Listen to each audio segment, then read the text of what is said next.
Kamusta ka ba? Narito nga pala ako sa daan sa Kimpahad Road or Prince Sultan Road.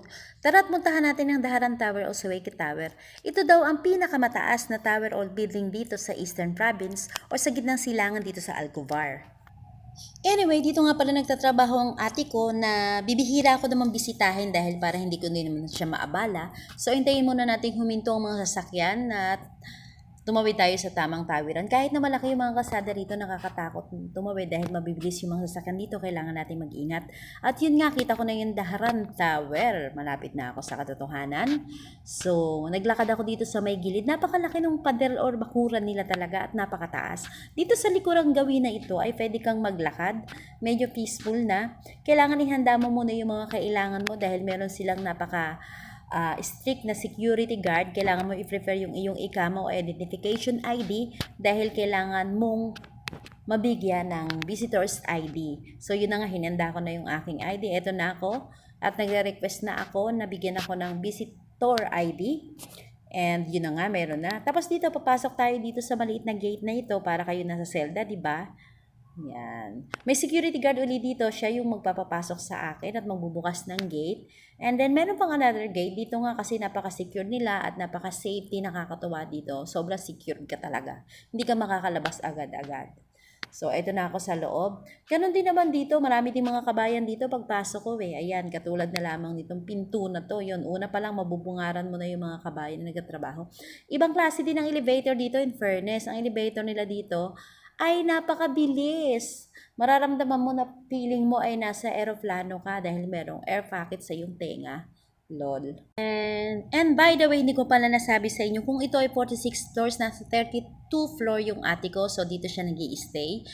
At malululain ako kaya hindi rin naman ako lagi narito. Tsaka ayoko nga siyang maabala. So, magbabanding lang naman kami ng kapatid ko, kakain, magdi-dinner, and then magko-coffee.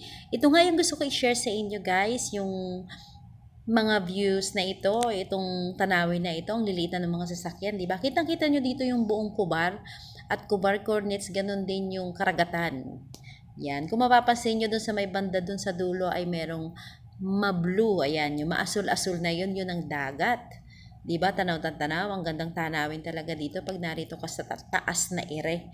My goodness. So, ayan. At kung hindi ako nagkakamali ay meron silang 200 to 300 rooms dito na merong different bedrooms. May 2 and 3 bedrooms. Yung recreation naman nila and facilities ay napakaganda naman talaga at napaka-special. Meron sila ditong game room for kids, sauna, event or function hall, soft play, gym, steam room, jacuzzi and spa, multi-purpose sport court, coffee shop, tennis court, and hindi mawawala ang nursery for kids. Ayan. And the most important, syempre, meron silang 24 hours maintenance and 24 hours security and CCTVs. At ang isa pa sa mga importante, meron silang housekeeping services, laundry services, and yung paborito ko sa baba, syempre, supermarket. Yan, meron silang Tamimi Supermarket. At nakalimutan ko pala, meron din silang shuttle dito or service para sa mga moms na gustong mag-shopping, mag-malls, at ganun din yung mga bata going to school and go back home. At maiba naman tayo ng topic, no? Hugot mode muna tayo. Ito nga, pakiramdam ko parang lilipad ako from Saudi Arabia going to Philippines. Ayan, yung maliliit na ilaw na yan. Tapos nasa Erica. Hindi ko lang alam papareho ko ng pakiramdam yung nararamdaman ng ate ko pag ganito yung nakikita niya. So, daanin na lang natin yan sa kain at kwentuhan kay ate. Ayoko na makita yun at baka ma-homesick pa ako. So, ito. And bago ko umalis, maglalaro muna kami ng alaga ng ate ko. Ito ay si Murphy. Yan, nakakagigil, sarap kagatin. So, ito na nga, bumaba na uli ako at hinatid pa ako ng ate ko at ni Murphy with take out. Yan, may pagkain pa ako. So,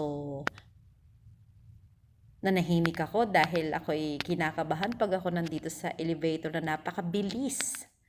So, takot ko lang. Ayan, heto na nga kami sa reception with my ate. Ihatid niya na ako sa labas. At dadaan muna ako sa may tindahan. Siyempre, bibigay ko muna yung visitor ID ko. Yan. So, pag binigay ko na yan, then pwede na akong pumunta sa supermarket nila, yung kagaya na na-mention ko kanina sa inyo, yung Tamimi Supermarket. So, heto na siya.